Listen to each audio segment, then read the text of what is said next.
Welcome to One Life, the podcast where we embrace the journey of living fully and intentionally in every area of life.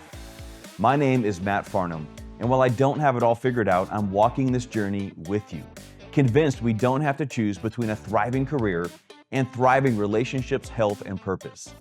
This isn't about perfection, it's about progress. And together we'll explore how to create work-life harmony, reject the lies of comparison, steward our gifts, and embrace the life God desires for all of us. Welcome to One Life. Welcome back to the One Life podcast. Thank you for listening and being a part of our One Life community. Have you ever had that moment where you just knew something had to change? For me, that was 2019. And I don't know if it was a moment as much as a building up, but that season of just burnout that I was walking through, maybe you've been through a season like that too. You just knew something had to change. So this is episode 2 of our podcast. I launched episode 1 where I shared my burden with you, really kind of the heartbeat behind why I wanted to build this podcast, this community with you. This episode, I intend to share my journey these last 4 or 5 years, really focusing on this idea of one life. So just to give you a quick version of my story, I've been in Vegas since I was 6 years old. I grew up in this city. I've been married to my wife for over 20 years now, my amazing wife, Leslie. God's blessed us with 3 incredible children. Love being dad, love being husband, and doing the family thing. I love sports, all things sports. You want to talk golf, football, baseball, basketball, play it, watch it, talk it, doesn't matter. I love it.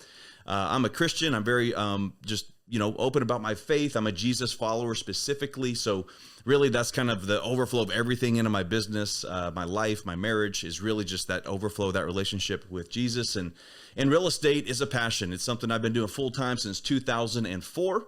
A quick version of that is I actually started as a solo agent like most agents would for a number of years. And then in 2011, started a brokerage with a friend of mine here in Vegas and had a great run, had a great time for a number of years, and now focus on my team here in Vegas and affiliated with a brokerage that allows me to collaborate and pour into other agents and team leaders nationally. So just loving the real estate game these days. And 2004 was kind of crazy. I got married, bought our first home, and started my real estate career all in a 2-month span. So it was kind of a crazy season. Fast forward to starting the brokerage again in 2011, and it was going great. We were bringing agents on and doing great things and growing. At the same time, I was your friendly neighborhood realtor. I'm still selling homes to my clients and trying to serve my clients at the highest level. But that kind of leads to this season of burnout. By 2019, we're running the brokerage and it's going great. I'm your friendly neighborhood realtor serving my clients, and that's going great. But truthfully, neither of those were going as good as I knew they could. Because frankly, that was 2 full-time jobs I was trying to do. But the worst part about it is my family was getting the leftovers of me. I knew that I was wanting to be home more present with my wife and my kids. But there was nothing left. And when I was home, it was obviously just consumed by work. And I'm sure you've been there. You're probably there right now at times. And I just knew something had to change. So that's the short version of the story and where the journey really started. So in 2019 is when I had that moment and said, you know what, I have to start moving a different direction. So of course, naturally it starts coming into my life. And what am I reading? What am I listening to? Who am I letting speak into my life? The mentors I'm surrounding myself with. And I want to share with you specifically a few milestones along that journey. And there's so many that I could unpack with you, but just to highlight a few. And one of the first ones were a personal mentor to me, really kind of a big brother and friend to me, was my pastor of about 20 years here in Vegas, Pastor Vance Pittman. He'll be a guest on this show here in the near future. Can't wait to introduce Vance to you. But there was a season where he had a leadership podcast around 2019 or 20, and a moment where I'm listening to him talk about time management. And what he was sharing is as a leader, or anybody for that matter, entrepreneur, realtor, whoever you are, but what leaders do is we have busy schedules and high demands, and we try our best to include the things most important to us in our day. So spending time with my wife or my kids, or maybe it's exercise or whatever that is, maybe for you. But that's what a lot of us do. We try and include those important things in our day. But you and I both know when we try to include something in our day, it so often doesn't happen. If I miss going to the gym this morning or working out at home this morning because I'm running late, I'll get to it this afternoon. I'll leave the office early. Well, how often does that actually happen, right? Not very often. But what he said is the shift is leaders need to order our life around that which is most important. We need to order our day by day around that which is most important. That's a big difference from trying to include it in my day versus ordering my life around that which is most important. And that really struck me. I still remember exactly where I was sitting in my car listening to that podcast. I was like, that's my problem. So it really started to this idea of first things first into my calendar on a daily basis. So I started to make progress in that area. Another milestone for me was around the same season, another mentor and coach in my life. Many of you guys know me from the real estate world, but Tom Ferry, I've been coaching with Tom for years, highly respect Tom and his organization. But I ended up being fortunate to have a lunch with him in this season I'm talking about. And at the lunch I shared, I said, man, Tom, the business is going great, but I really want to spend more time at home with my wife and kids. And it's just this struggle to get there. And he just said, Matt, you're going to have to trade money for time. You're going to have to buy that freedom.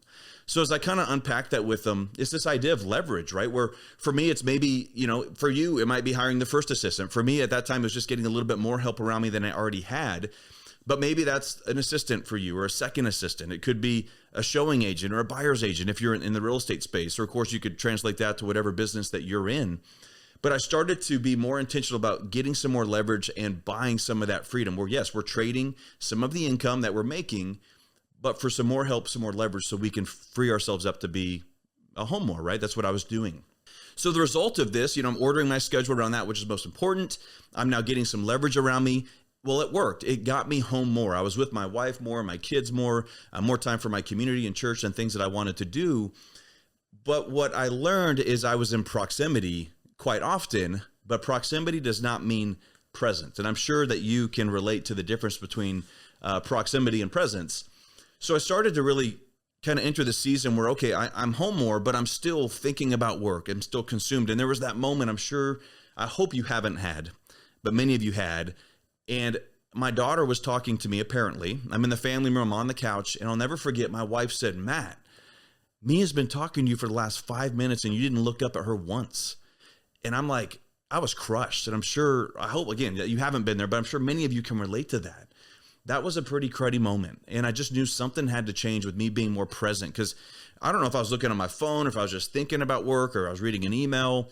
That part I don't remember specifically.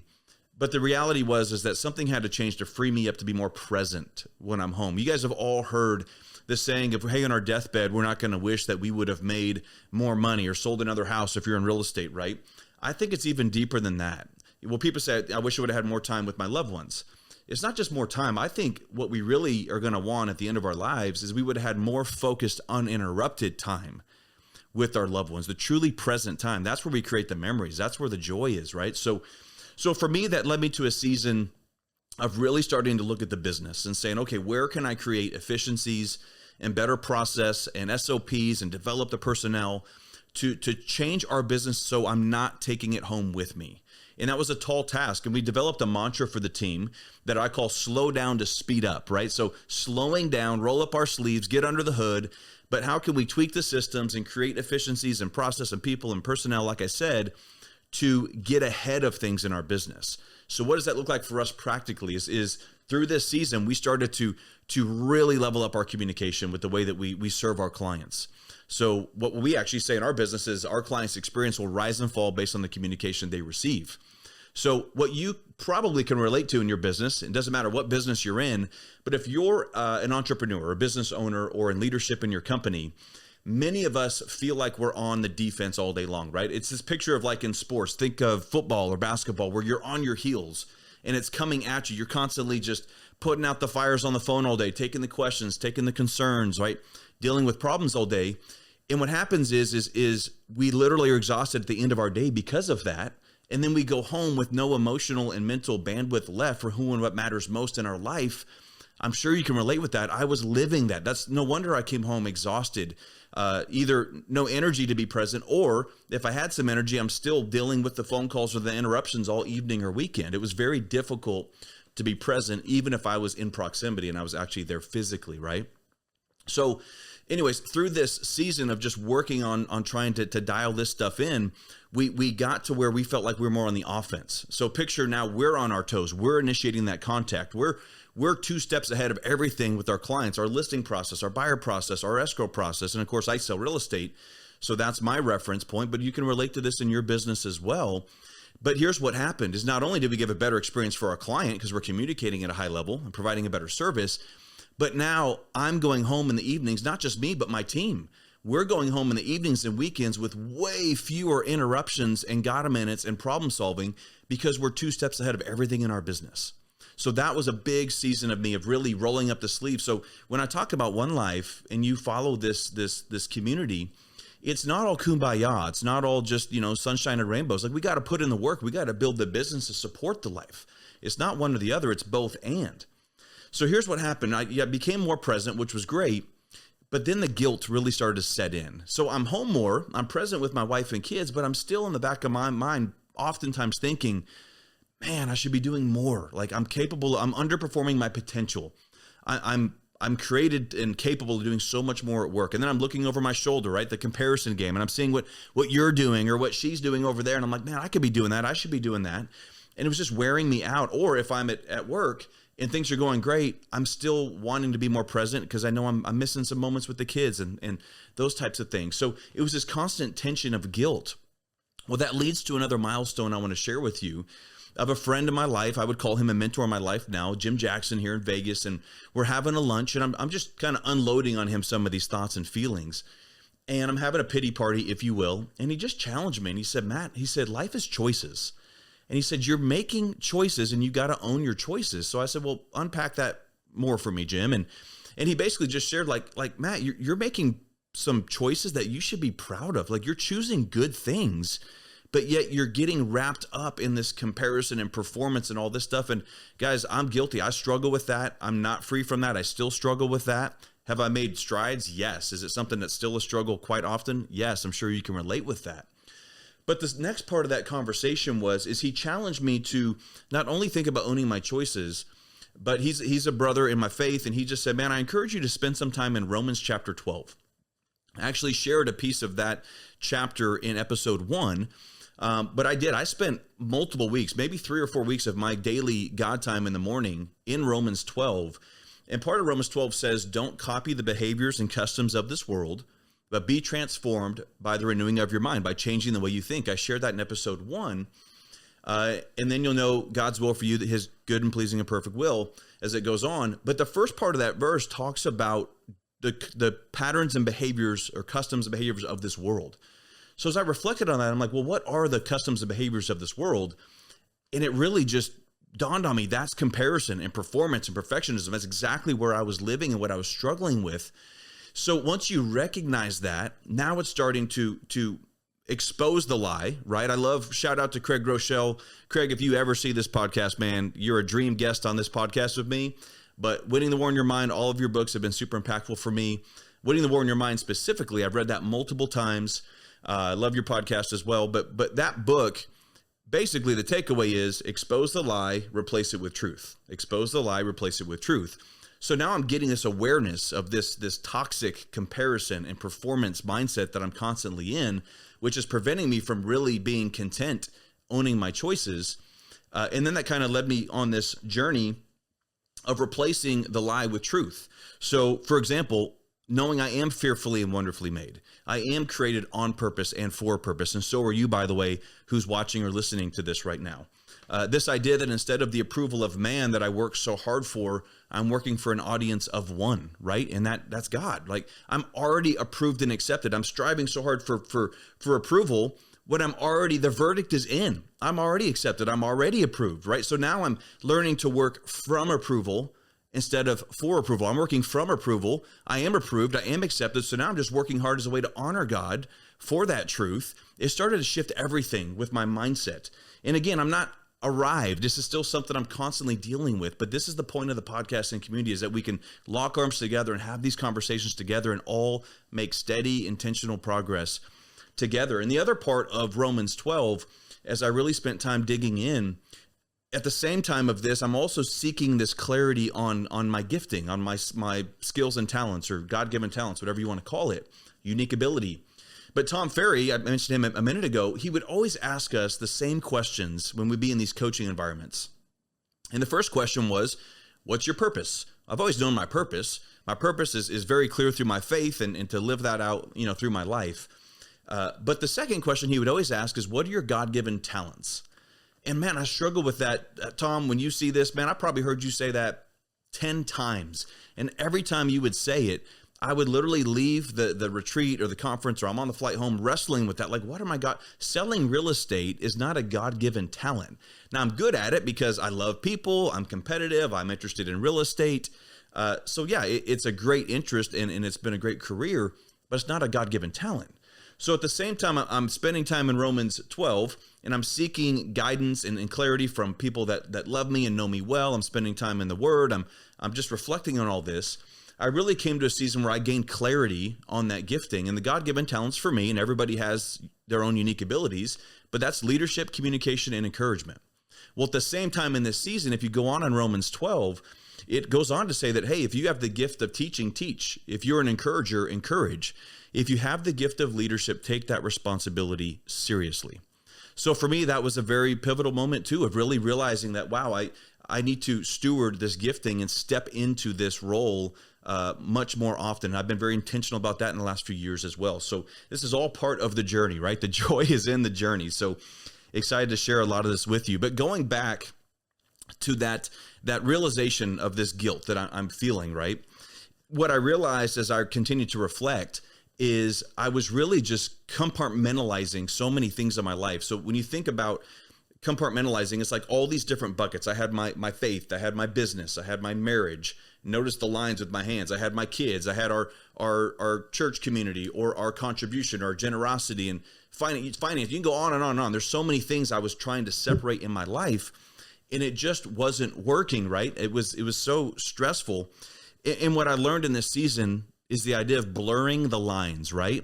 Just colliding all these things together. That's the idea of one life, where it's this collision of my faith through my business, my marriage and my kids and my family through the business, the purpose and alignment, all of those things working together with the community engagement, with the stuff that we support, outside of America, internationally, and all those things. Is this idea of one life. So again, bringing faith into the business and marriage and kids and in the mission and purpose, all aligned. And another way I would explain this is this idea of a bigger life and a bigger story. Quick shout out to another author, Donald Miller. There's a book that Donald wrote called A Million Miles in 1,000 Years. And I'm probably going to mess this up a bit, but there's a part of the book where basically it's a couple friends talking, and one friend is struggling with one of his kids. It's one of his daughters, just trying to relate with her, and she's got a bad attitude and this type of thing. And he says, man, you got to give her a bigger story. And he's like, what do you mean? He goes, well, you've allowed her to live in her little bubble with her loser boyfriend, her loser friends, her loser school group, or her little bubble, whatever. Like, you got to open up her eyes. And I said, wow, that's exactly what I got to do. This was this idea of one life. I need to give my kids and my whole family a bigger story and a bigger life. So what's that look like practically for us? What we started to do is bring my kids and bring the marriage and bring the faith into the business. So we took the kids to serve in the city. Instead of mom and dad just, throwing money at something, we roll up our sleeves together as a family. We took them to go serve the most vulnerable in our city. We took them to Guatemala to serve and see an orphanage that we support. So it's not just mom and dad doing it or the business doing that. It's this collision of these worlds together, right? We changed the mission of our company. Now it's loving Las Vegas through real estate. That's literally our faith, our purpose, our bigger vision fleshed out through our business, right? I just took my son, Brandon. I just took him to Orlando for a conference.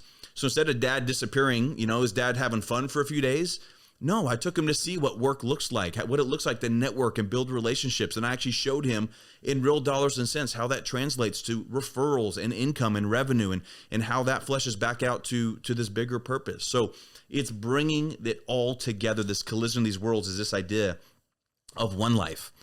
So I shared a lot with you about the journey. There's so much more I could share, but I'm sure you've got the idea. But here's a very reasonable question, is where am I now, right? I just shared kind of this last 5-year summary with you. So where am I now? I'm still in the trenches. I'm still in the trenches, just like you. This is not something like I said before, there's no PhD in harmony between work and life. It's something we got to continue to just work on, be intentional with. But every day I do remind myself of these things. Again, I'm working from approval, not for approval. And I'm grateful for how God created me, the gifting he's giving me, the purpose and plan he has for me. And I'm trying to order my life around that, which is most important. And again, with the clarity in that gifting, I want to fan into flames the gifting that he's given me. That's another, excerpt from the Bible, but I want to fan into flames the gifting he's given me. Step into that, own it. And I want to blur the lines between faith, family, and business and truly live this one life that he has given me. And that's my encouragement and invitation to you as well. So I don't have all the answers, but what I do know is this: the foundation of everything in my life, my business, my family, my kids, my leadership, is that relationship with Jesus for me. Now, this is not a Christian podcast, but I will be you'll hear many other comments in the episodes to come. It's just the foundation of what I'm building my life on.